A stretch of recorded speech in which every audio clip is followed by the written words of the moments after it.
Hello বন্ধুরা, আগের ব্লগে তো আমি বলেইছিলাম যে আমরা কোথায় যাচ্ছি না যাচ্ছি এই ব্লগের মাধ্যমে জানাবো তোমাদের।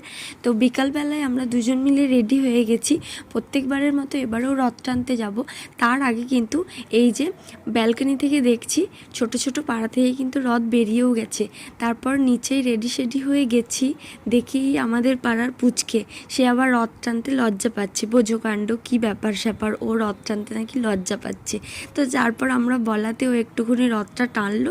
তারপর আমরা ওখান থেকে বেরিয়ে গেছিলাম। আর মানে রাস্তায় যেতে যেতে তো প্রচুর ছোট ছোট রথ দেখতে পাচ্ছিলাম, আর নিজেদের ছোটোবেলাকার কথা মনে পড়ে যাচ্ছিল।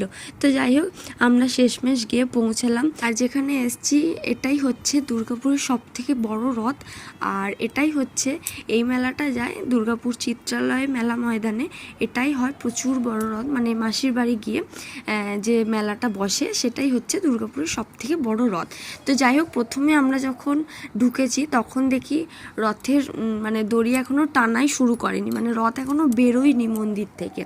আর এই বছর প্রথমেই, যে বছর আমরা আগে আগে চলে এসেছি, বা না মানে আমরা আগে আগে আসার থেকেও বড় কথা হচ্ছে রথ একটু লেটে বেরিয়েছে, আর একদম ডাইরেক্ট আমরা মন্দিরের কাছে ওই জন্য চলে এসেছিলাম।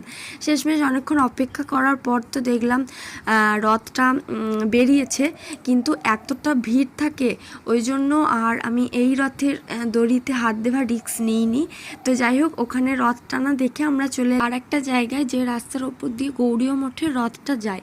আর প্রত্যেকবার এই রথের দড়িটা বেশ ভালোভাবে কিন্তু টানতে পারি। আর এদিকে আকাশটা দেখো, রামধনু ওঠাতে এতটা সুন্দর লাগছে, মানে দারুণ লাগছিল সামনাসামনি দেখতে।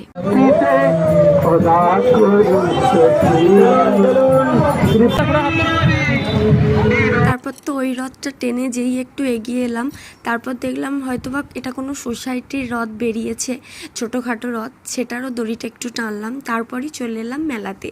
তো রথের মেলা মানে যেটা হচ্ছে আমাদের দুর্গাপুরের সব থেকে বড় মেলা, যেটা বললাম চিত্রালয় মেলা ময়দানে যে মেলাটা বসে, এটাই হচ্ছে সব থেকে বড় মেলা।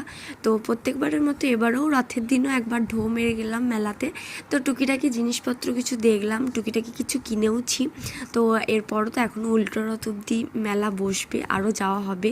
তো তারপর রথের মেলা ঘোরাঘুরি করে আজকে যেহেতু নিরামিষ কিছু খাবো না, ওই জন্য একটু পপকর্ন কিনে খেয়ে নিয়েছি।